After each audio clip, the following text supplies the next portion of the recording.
Boa tarde, pai. Boa tarde. Pastor Adelino Manuel Chilundulo.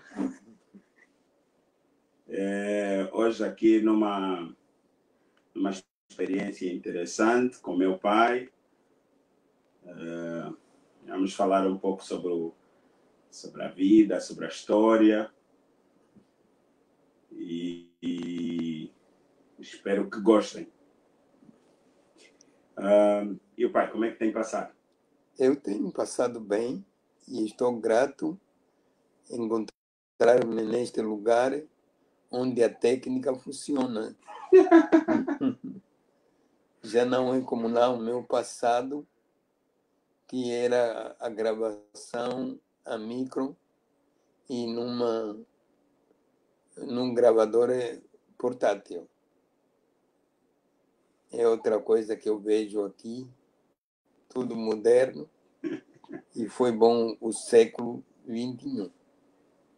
O pai sempre disse que queria aparecer no Facebook, então hoje vai aparecer no Facebook. Grato, e eu estas técnicas não tenho muito jeito de acioná-los ou acioná-las, digo, mas grato por esta participação. E então, como é que está a encarar essa coisa da Covid? Bem,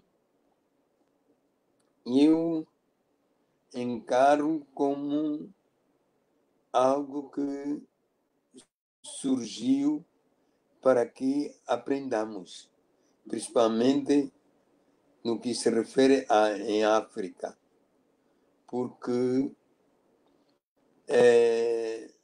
nossa preocupação é só com o dia de hoje e nunca com o dia da manhã.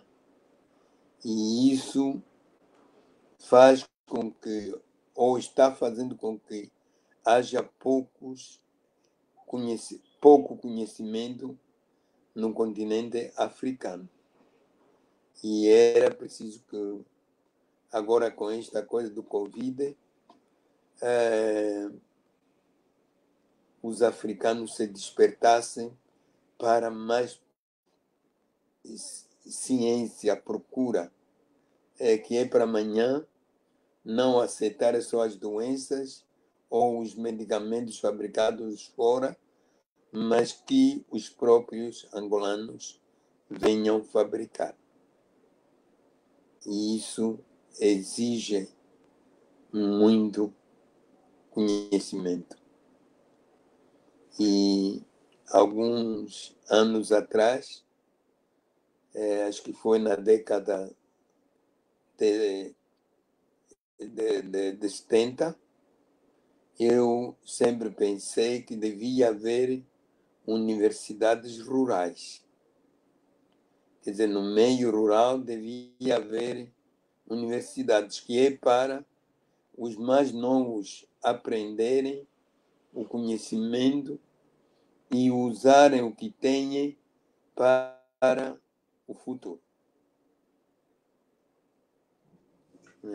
E este sonho da universidade rural, ele também é um sonho que tem como ponto de partida o desenvolvimento a partir do rural. Isso tem alguma razão especial? Por que olhar para o rural como o ponto de partida para o desenvolvimento das sociedades? É que há mais gente no meio rural do que nas cidades. E os que estão nas cidades saíram do meio rural para as cidades. Pelo que, quando chegaram nas grandes cidades, aderiram para a destruição. Isto é, para o consumo de drogas, para ganância, para um enriquecimento rápido e coisas assim. Mas, se no meio rural houvesse escolas como para o desenvolvimento do africano no meio rural, então eles iriam enriquecer-se para muito mais. Isso verificou-se muito, principalmente no final da década 50, quando alguns estudantes africanos pertencentes à Igreja Evangélica saíram para as Américas e para a Europa. E os europeus admiraram muito como é que quem saía do interior da África chegasse à América e fosse um estudante de muita utilidade. E também com um certo conhecimento muito rápido. E isso tudo despertou, principalmente, muito, que eu ainda me lembro, em 1955, quando o pastor Samuel Brass Collins deu-nos uma aula de uma semana em Kassong, e ele, como sendo um negro americano, filho de escravos do Congo, vendido na América, ter dito que o segredo estava não na cor negra, mas sim na formação. 80 anos depois, para uma pessoa que tem hoje 80 anos, como é que olha para a forma como a sociedade angolana e África tem estado a olhar para o conhecimento? Não é tão mal.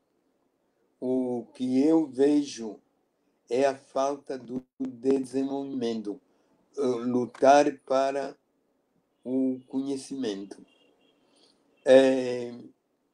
Ultimamente eu tenho estado analisando os homens do passado, principalmente do princípio do século XX, do final do século XIX e princípio do século XX, que procuraram o desenvolvimento. Aí eu cito a questão do velho obreiro da Igreja Evangélica Congregacional, o pastor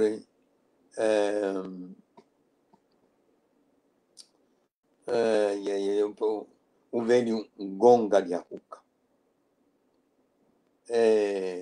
lá da Missão Evangélica do Elende, que em 1905 visitou pela primeira vez o Kwanzaa Sul, o Kassong, e aí incentivou, e numa das aldeias chamada Ngendo, já saíram naquela altura alguns jovens para a missão do Elende. Era preciso percorrer em 180 quilômetros a pé, e nesses 180 quilômetros a pé, para ir à procura em como fazer a terceira e a quarta classe. E esses do Ngendo, um depois chamado João Guele, veio a ser professor. Ele saiu da missão do Elende com um conhecimento tal que, quando chegou, achou que devia haver escola. E isso aconteceu e foi possível.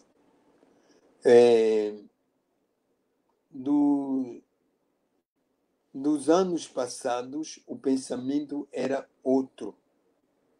Era lutar contra o analfabetismo. Era lutar contra a escravatura.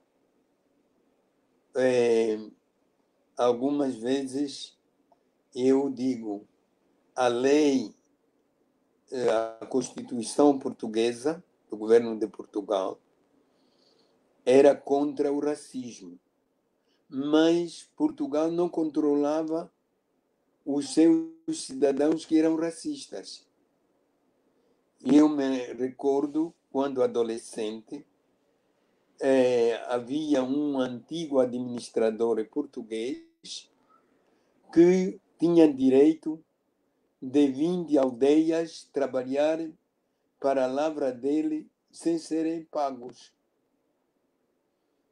E esse senhor João Teles, chamava-se João Teles, conseguiu enriquecer-se tanto porque tinha 20 aldeias trabalhar na sua agricultura sem serem pagos. Mensalmente, cada aldeia tinha que ir lá uma semana.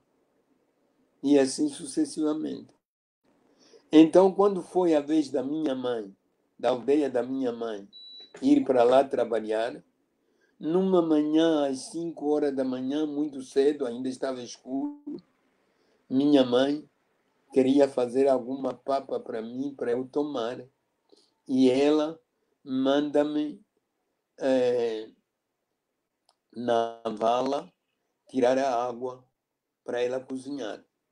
E os cães do português João Teles me viram e me morderam de tal forma que eu tinha um corpo todo cheio de feridas.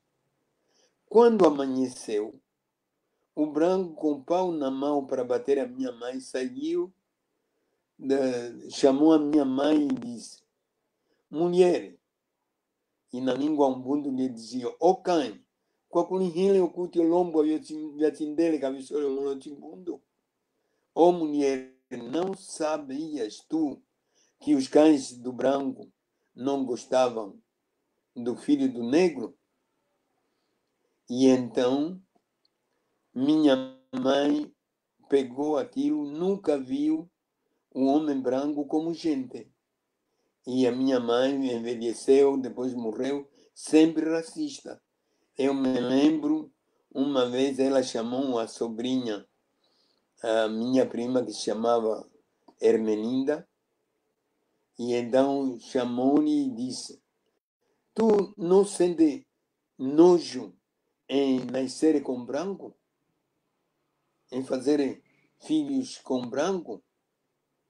Não sabe que isso é gente que dá nojo?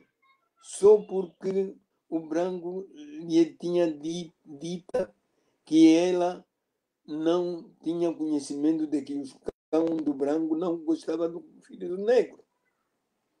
Logo, não é a Constituição portuguesa que era racista, mas sim um indivíduo chamado João Teles. E então é por ali que houve grandes procura de grandes lutas em como se livrar desse homem que via um negro pior que o seu cão de casa. Então as pessoas estudavam para combater isto, né? Sim, estudavam para combater. Ou a escola, hoje... a escola era para aprender como se livrar. E então as escolas missionárias encheram-se de estudantes porque procuravam a libertação. Como se livrar? Eu me lembro, em 1953, eu, adolescente já,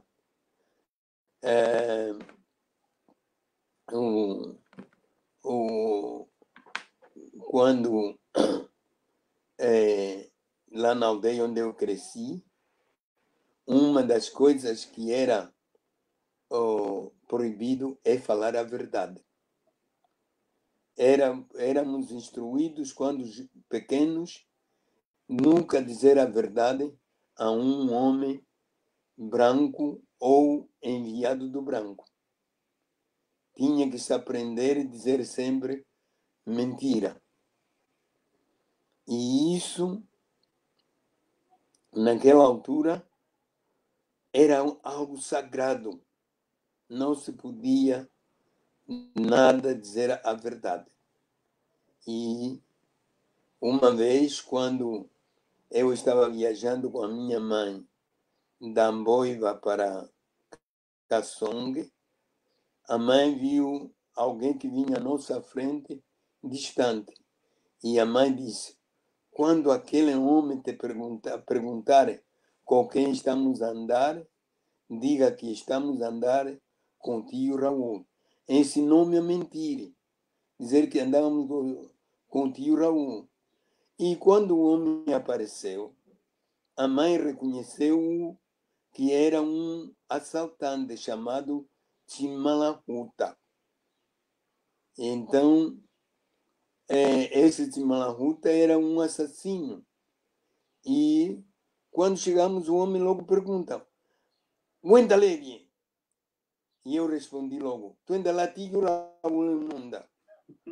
E ele pergunta, "O Cacipi, a mestre Wanda Kusenge?" Wanda Kusenge. E o homem pegou na sua katana, meteu-se na mata a correr, porque ele dizia que esta resposta da criança era verdadeira. Que nós andávamos com o tio Raul Nunda, que iria lhe descobrir que ele era um assaltante. Mas então, hoje, na prática, ou seja, antigamente estudavam para alcançar a liberdade. Mas hoje nós também temos fatores que deveriam nos motivar a olhar para o estudo como prioridade. O que é que se está a passar na interpretação do pai? Hoje, o que está faltando é incentivo. De um lado, incentivo. Por que eu digo isso? Porque há muito gente jovem andar deambulando-se pelas ruas. Mas essa gente jovem tem pais, tem tios, tem primos, sobrinhos dos pais, que deviam lhes dizer que não a isso. Mostrar o caminho para o amanhã. Hoje o que falta verdadeiramente é o incentivo. Antigamente, quando alguém ia para a escola, havia preocupação de dizer assim, o que quer ser?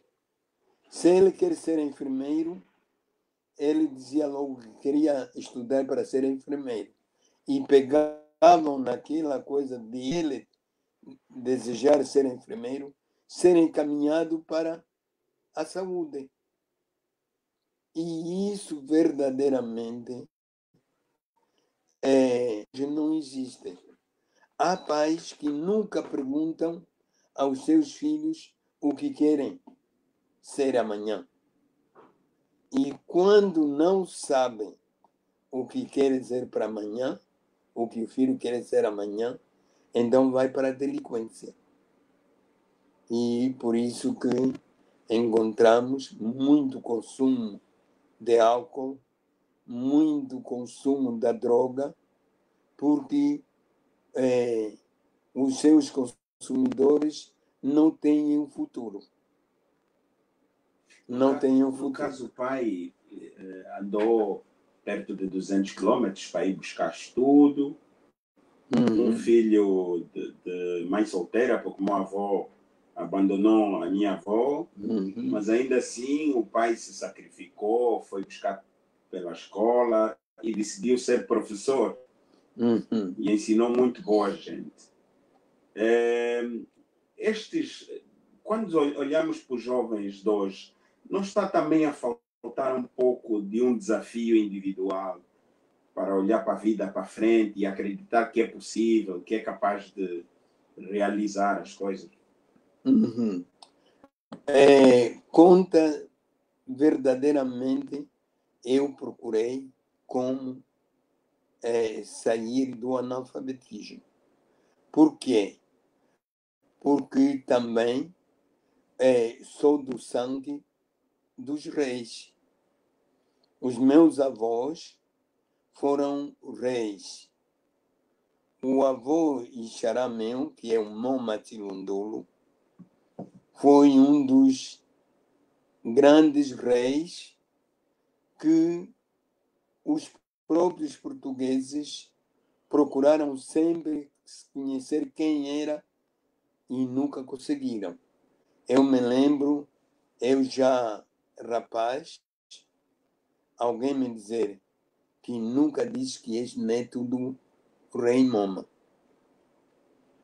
E em 1948, os meus mais velhos conseguiram juntar-se o dinheiro até 50 angulares e foram com 50 angulares pressionar alguém que estava na administração para escrever em frente do meu nome falecido.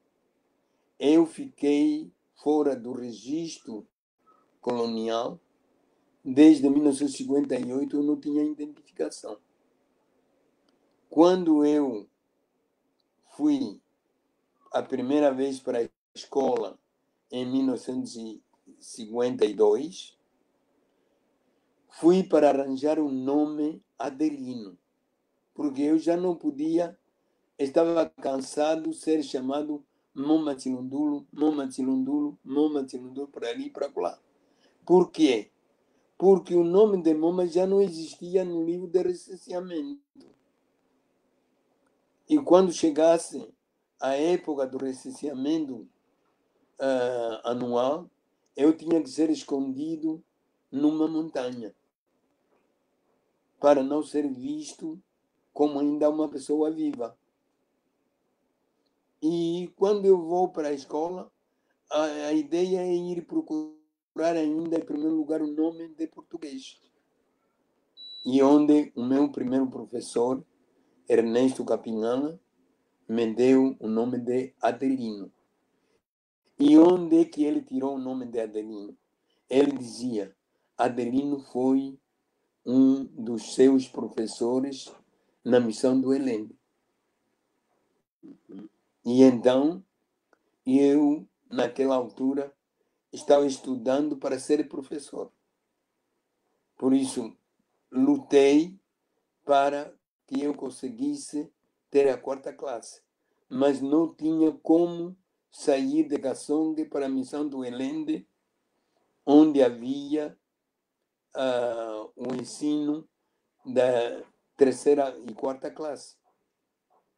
Então, eu fiz a primeira classe em 1955, e nesse 1955, ainda me lembro do ensino que eu tive com o pastor negro-americano, o Samuel Brace College. E então, ele, no seu ensino, durante uma semana, foi um despertamento muito grande. E durante uma semana só estudamos 2 versículos da Bíblia. Era João capítulo 8, versículos 31 e 32. Conhecereis a verdade e a verdade os libertará. Então ele, durante a semana, sua preocupação foi descobrirmos o que é a verdade para sermos livres. E um dos pontos era como libertar-se da colonização. E em 1957, eu saí da família às escondidas, fui trabalhar numa fazenda cafeícola para ganhar dinheiro para eu depois ir para uma cidade para aprender a ler e escrever, fazer pelo menos a 4ª classe. E foi isso que aconteceu, que em 1958 regressei a Caçongue e dali guardei um bocado de dinheiro que eu tinha ganho para as passagens. E fui ter com meu padrinho, o enfermeiro Mariano Tianga, e então para dizer que eu queria ir fazer a 4ª classe. E ele dizia, não era possível porque havia algumas linguagens que falavam sobre a independência da nação angolana. Isso em 1959. Mas ele prometeu que o próximo ano, 1960, iria para Nova Lisboa, na altura Huambo hoje. E assim aconteceu.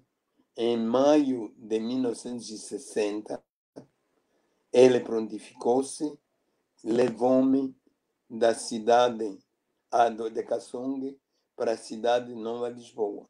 E quando chegamos à cidade de Nova Lisboa, fomos hospedar, ele levou-me para a casa de um amigo dele, que eu chamava de tio Lino, era da igreja adventista, falava muito bem o Cunhama, e durante a noite, uma parte da noite, a conversa foi tratar com meu padrinho acerca da independência de Angola.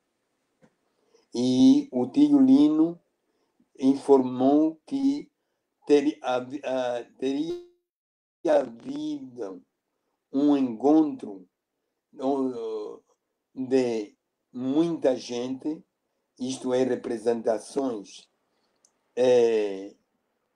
da Namíbia, da África do Sul, da Zâmbia, do Zimbábue, do Congo e Angola. Era ele, porque falava, a reunião baseou-se, tratou-se na língua Kwanyama.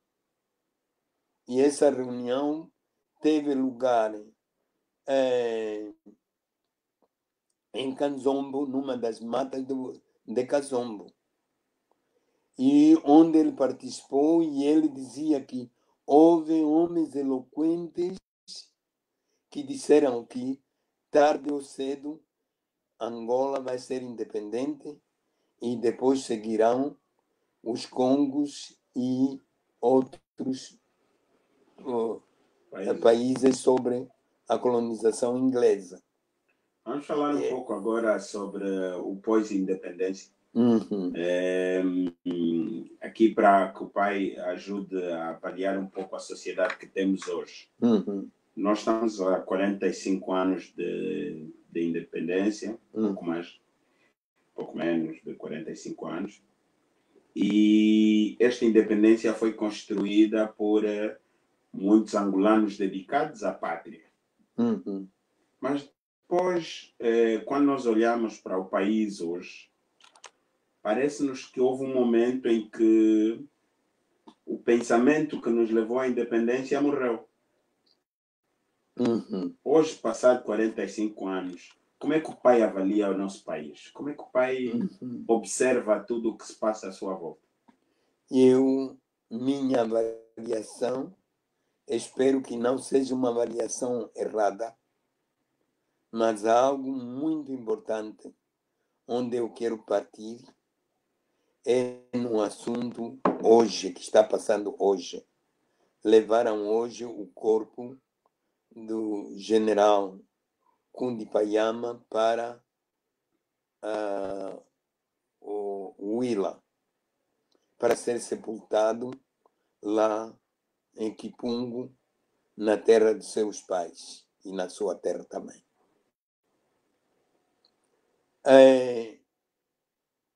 O que houve no passado, o interesse era tão maior. E por que eu cito no Kundipayama? Porque o Kundipayama nunca interpretou a palavra não como pecado. Nunca. Eu estive com ele na tropa portuguesa de 1967, que eu conheci, até 1970. Nunca vi o Payama dizer sim naquilo que devia dizer não.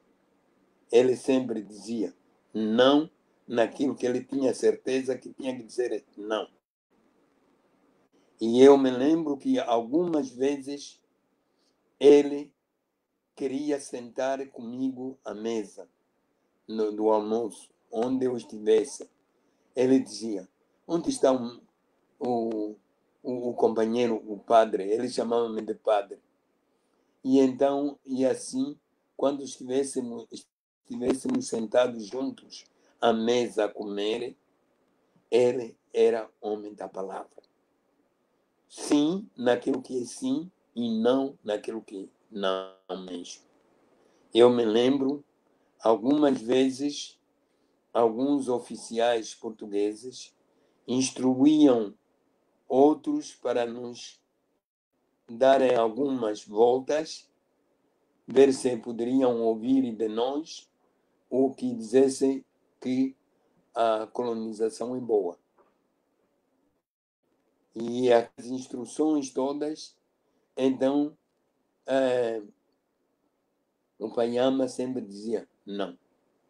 E ele dizia: não se dá para ouvir essa gente, porque tudo o que estão a dizer para nós foram-lhes incutidos nas mentes deles. O pai está querendo dizer que hoje o nosso problema do país é não conseguimos dizer não no momento certo. No momento certo, sim, não. Momento... O angolano hoje procura ser do partido A, do partido B, com interesse. Com interesse. Dizer não conseguem, porque não são descendentes de reis. São descendentes de escravos. São descendentes do pensamento baixo, que no passado, naquele tempo, se eu tivesse um pensamento baixo, as minhas tias diziam assim: Ramoletuco, que eu não sou filho deles, porque eu penso baixo. Eu penso baixo. Ou seja, o nosso país eles está assim como está, hoje, porque as pessoas não querem valorizar o país. O país. Eu andei em muitos países.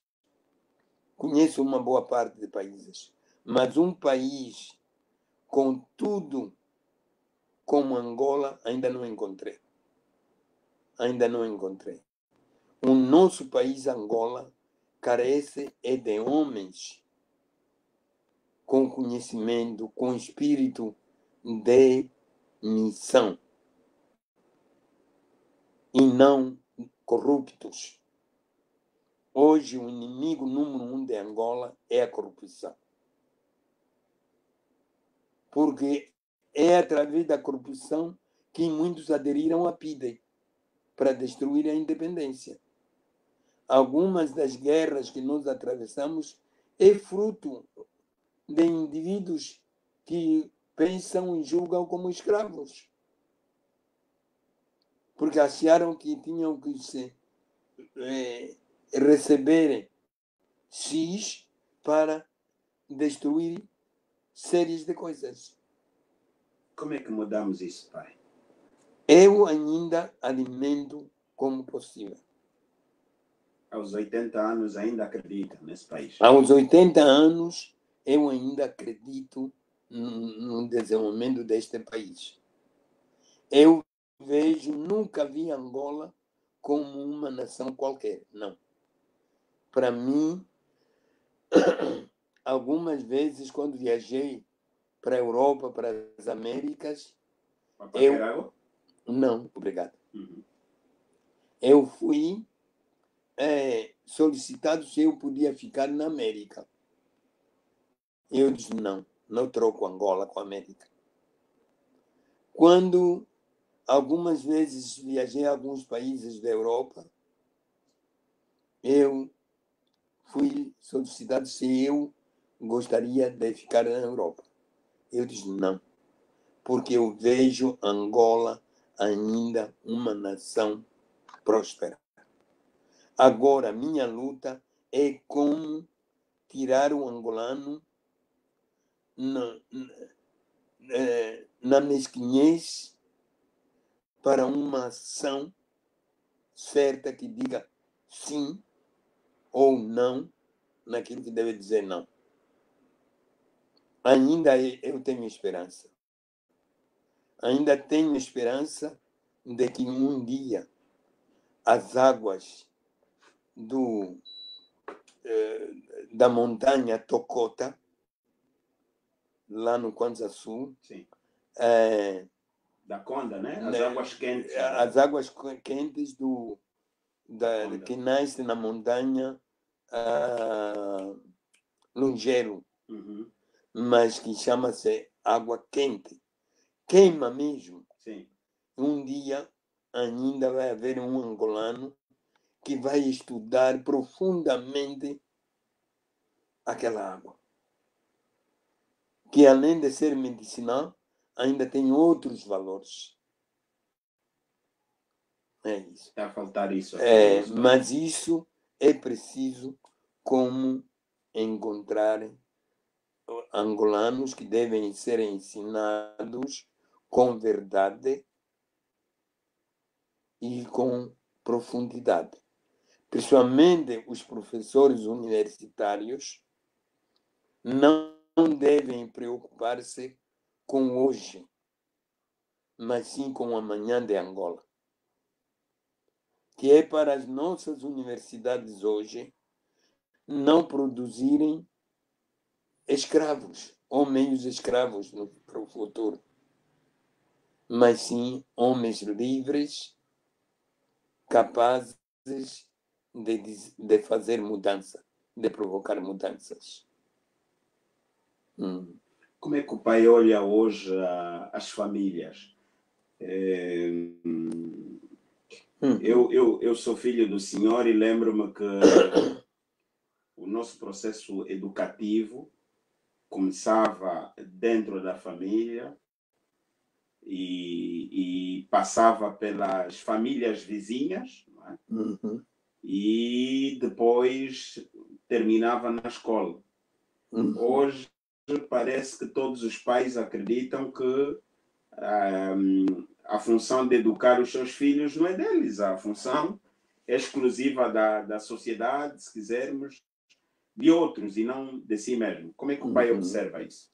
Hoje, o inimigo da família é julgar que o filho na creche vai ser melhor do que em casa. Tudo começa na preocupação dos pais. Por que ter filhos? Nascem filhos na rua e na rua crescem. Há pais que fazem filhos à torto à direito. Nunca têm plano.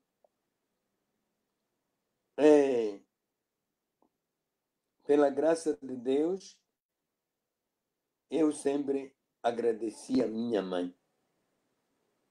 A minha mãe que não sabia ler nem escrever, mas sabia instruir-me de pequeno, aprender como eu devo fabricar o meu alimento caso a minha mãe esteja doente ou fora de casa. E então eu tinha que aprender como se faz o fogo, como se prepara a panela para o fogo e como se pode fazer de comer. Hoje não.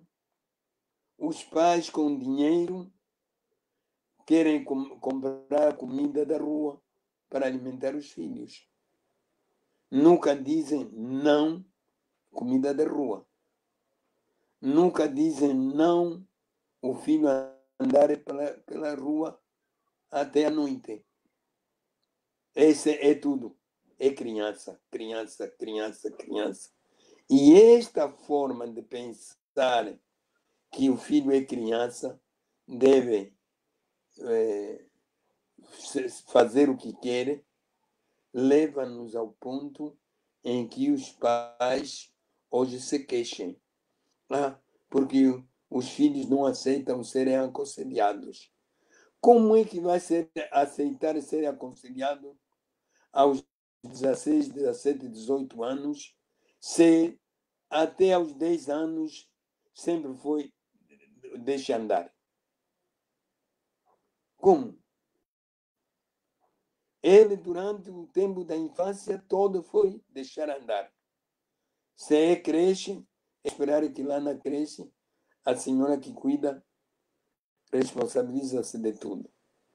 Por um outro lado, há algo esquecido, é do sangue. Dos pais saberem de onde vieram e para onde vão. É preciso que se respeite o sangue. Eu sou de que sangue?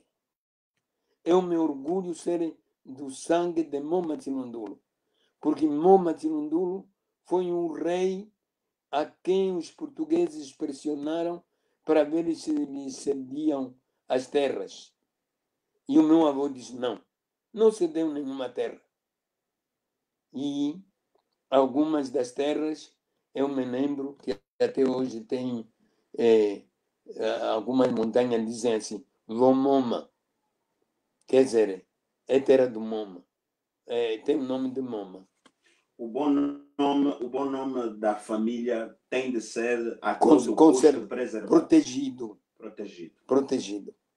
Deve ser protegido. Que é para que a criança cresça e diz, eu sou da origem tal. Não importa o nível de bens materiais que a família tem. Não importa. Inclusive, a honra da família deve ser preservada. A honra da família deve ser preservada. 2, os bens que a família tiver deve ser para praticar a justiça. Uma das coisas que eu me alegro é Deus ter me dado o espírito de não ver a qualidade da tribo, da pessoa A, B, C, D. Eu tinha que ter um aluno do Ganguela, tal como eu tenho um aluno Camuchekele, como podia ter um outro aluno do Umbundo ou da onde, na igual forma. O que era a minha preocupação era ver que o filho do camponês aprendesse a ler até ter a 4ª classe e daí avançar. E isso me agradeço a Deus porque eu não pude criar tribalismo, nem separatismo, nem que. Não está na minha mente. Na minha mente estava formar um homem para o amanhã. Alguns homens, graças a Deus, aprenderam a lavrar a terra comigo. Porque quando alguém dizia, já tem a 4ª classe, não trabalha na enxada, eu, com o 2º ano do liceu, ainda tinha lavra. Com o 2º ano do liceu, eu ainda tinha lavra. E os meus alunos viam-me com enxada. E isso me alegro porque aquilo que saía da enxada, eles também podiam alimentar-se. O que em muitos não acontecia. Tinha a 4ª classe, dizia que já era mestre, era suficiente. Não queria mais avançar. Tudo aquilo que a família tem, e quando tem, é para a prática da justiça. Como é que olha hoje o papel da igreja na sociedade? A experiência do pai, a missão foi importante para a construção, né, da personalidade, por causa do conhecimento. Mas hoje, aquilo que se ouve e se observa é que a igreja também é um fator de discórdia. Como é que o pai olha hoje? 50 anos de pastorado, né? O pai já fez 50. Agora eu fiz mesmo 49 anos. 49 anos. Em junho fiz 49 anos. Está casado há 49 anos, é pastora há 49 anos. Sim. Então... Coitada da minha mãe, é muita paciência. É isso, muita paciência. muita paciência. Verdadeiramente, eu tenho dito que algo muito importante, porque também ela é xará da minha tia, a irmã mais velha do meu pai, é que é a xará da vossa mãe. E então, depois, é neta de um primo meu, que é sobrinho do meu pai. E então, nós, eu e a vossa mãe, nos casamos em família. Por isso, eu nem sei o que é alambamento. Está a ver o alongamento? Quando eu queria dar o alambamento, o pai disse, não dá para cobrar alambamento para um membro da família. Então, não sei o que é isso. Essas coisas todas. Mas Vou cobrar na vez da mãe. a verdade é esta, que a pergunta, faz favor só. Sim, era a questão da igreja. A questão da igreja. A igreja deve contribuir para a nação. Angola não deve ter igrejas teóricas. Igrejas que julgam que têm até com menos conhecimento, até levam bebês ao batismo e vão com água. Por quê? Porque as pessoas não têm a noção do que é a palavra de Deus. Nunca aprenderam. São pessoas quaisquer, chegam, pegaram na Bíblia e chegou numa das ruas e pronto. O meu professor de 1954 dizia: a mente desocupada é a oficina do diabo. 1954, eu não aceito a minha mente estar desocupada. Por isso eu tenho sempre livros. Leio. Quando eu vejo não posso escrever, eu pego no livro e leio. Que é para minha mente não pensar como escravo. Ainda bem que o pai está a falar isso assim. As pessoas não têm que me julgar por esses livros todos que estão aqui no escritório. Porque é um vício herdado, né? Eu não vejo poucos livros aqui. Porque os livros que me roubaram nesse tempo da guerra foram muito mais do que o que eu vejo aqui. Que inveja. Eu ainda herdei alguns, né? Sim, ainda bem. Mas ainda tenho, porque é preciso que a mente esteja ocupada. A igreja hoje tem um problema grave. É alimentar a teoria e depois pegar homens corruptos para dizer que são dirigentes. Não pode haver dirigente de homens corruptos. Eu vou dar um exemplo do meu tio, o tio pastor Marcolino Nhani, em Kassong, da família dos Nhani. Sendo ele filho de descendente de reis, filho de um rei, ele chegou em Kassong, ele e a esposa que casou na missão do Elende. Quando ele ia para as aldeias visitar as igrejas, uma das coisas que ele fazia é ir ver onde é que aquele povo tira água para beber.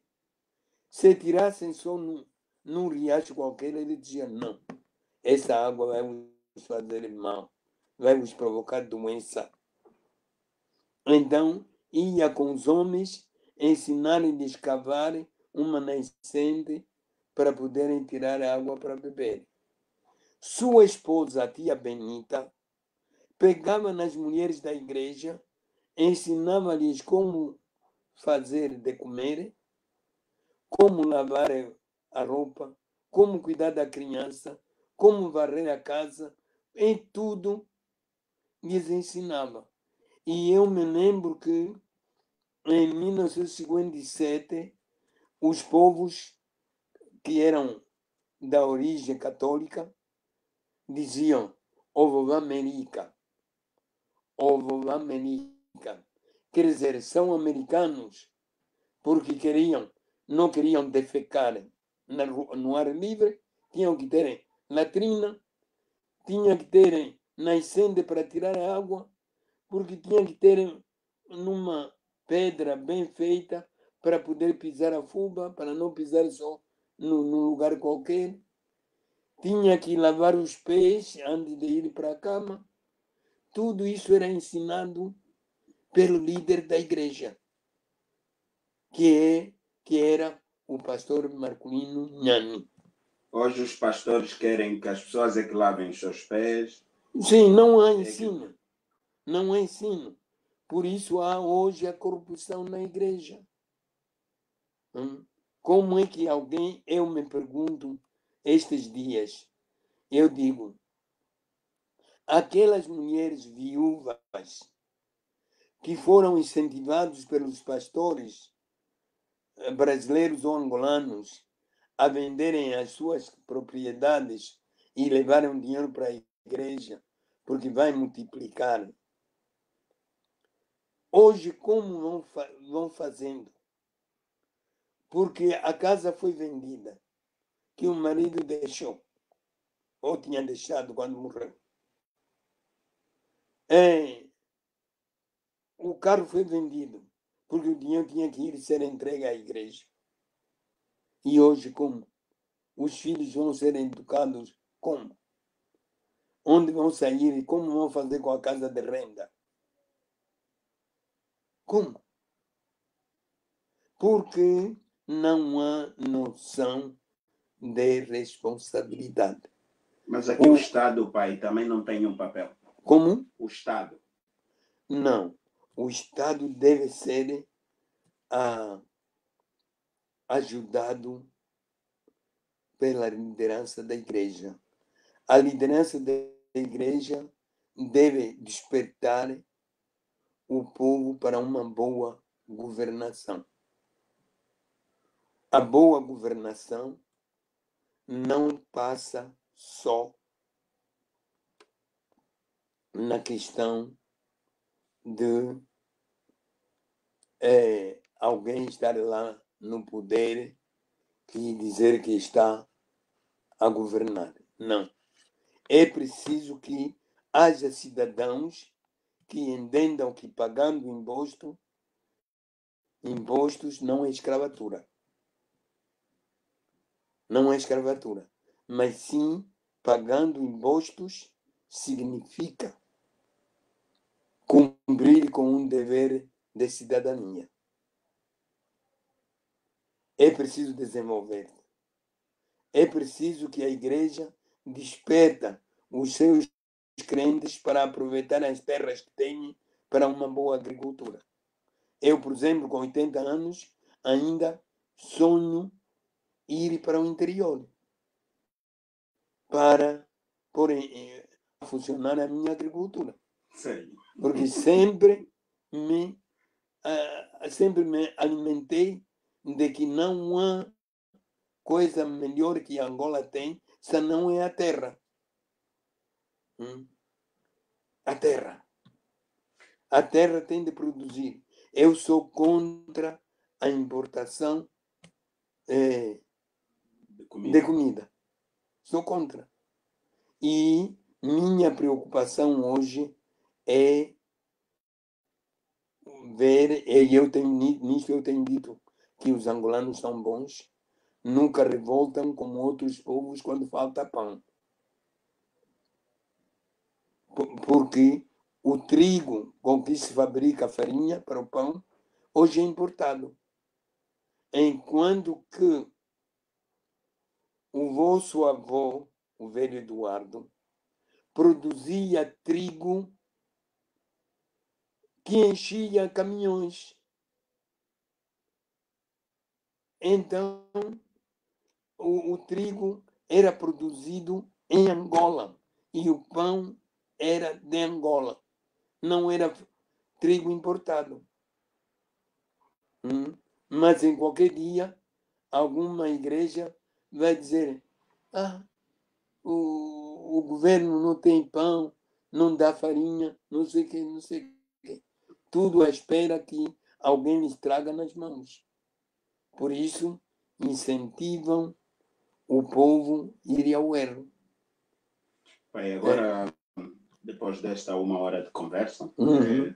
há muitos jovens que estão a assistir o pai e estão desesperados porque o país não vai para frente, não cria oportunidades para eles, mas também eles têm força interna que pode ser transformada por bem. Qual seria o conselho que o pai daria a esses jovens todos que estão a ver o pai a esta hora? Uhum. O meu conselho é que cada jovem use o potencial que está nele. Eu estou certo que há grande força em cada mente, cada coração de cada jovem que possa estar a ouvir-me. E eu estou pronto para ver jovens que possam procurar um pouco mais sobre a religião, sobre o país, sobre como. Estou pronto para recebê-los. Mas não tenho dificuldade.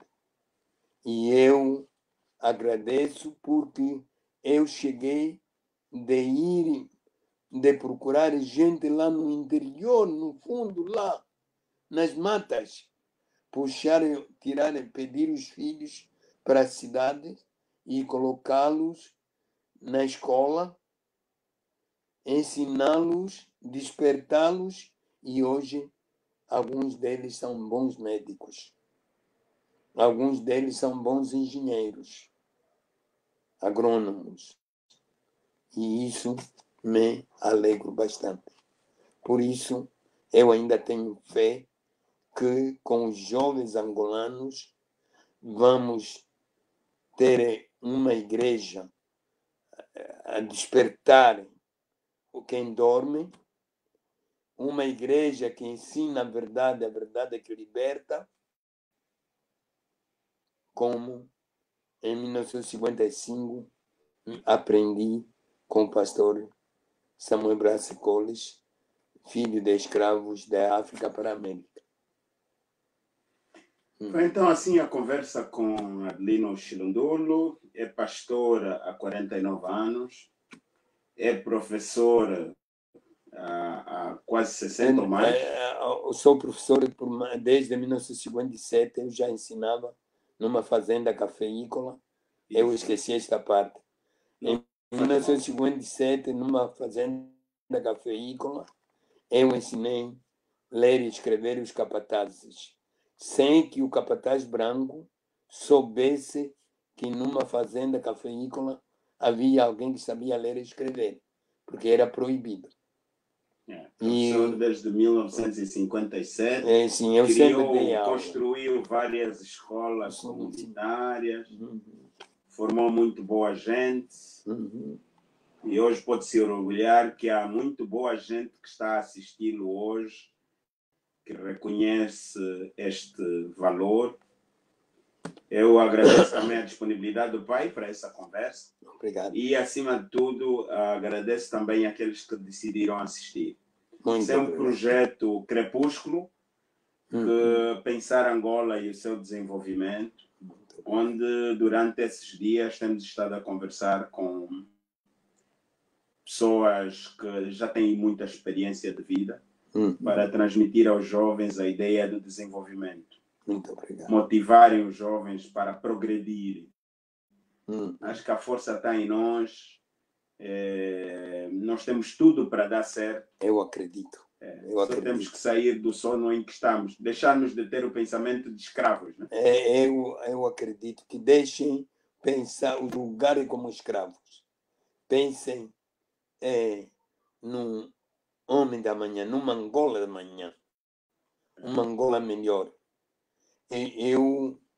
Algo que eu passei, não me veio à mente, eu fui julgado por 3 vezes pela PIDE no tempo colonial.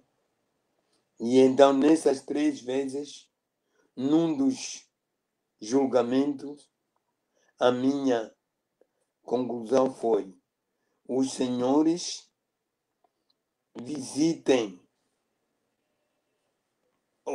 a minha escola lá no interior, no Capilongo Alto, nos arredores do Huambo,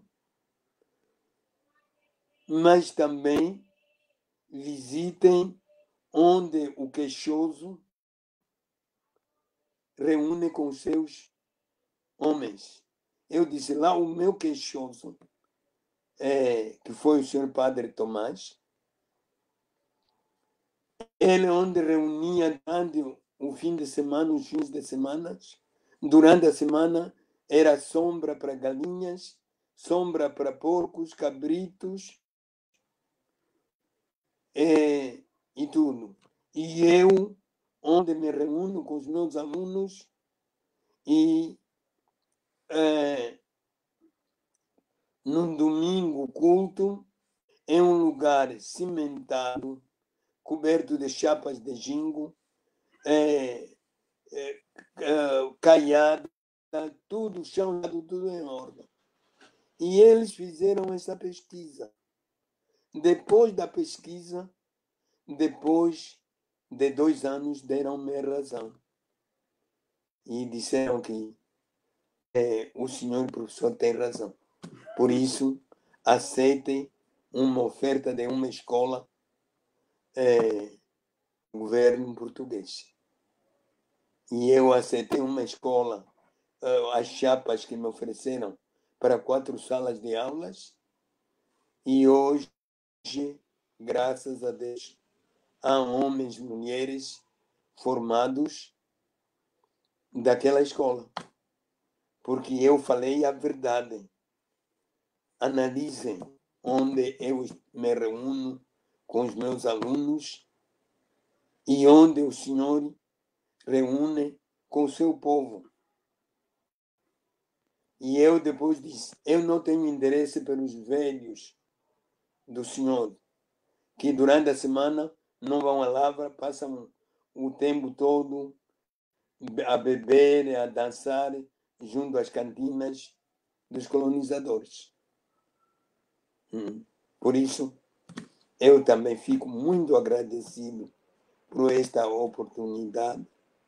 Estou certo que nem tudo foi feito, mas eu espero receber o que o meu quer dar por escrito, que eu vou respondendo aos poucos. Eu agradeço. Tá bem, pai. Eu vou fazer chegar, vou imprimir diários para o pai ver. E vamos marcar uma próxima conversa. Mas está bem. Muito obrigado, grato. E estou certo que tudo que contribui para resgatar Angola será bem-vindo. Para o pai ter uma noção, está do outro lado também o Mano Isaac Pereira, filho do pastor Tiago Pereira, né? Os meus professores. Tá o Mano Cama, engenheiro, tá muita gente. Olha, o Isaac Pereira, né? Sim, sim. É o médico. Exatamente. É isso. Muito obrigado, grato.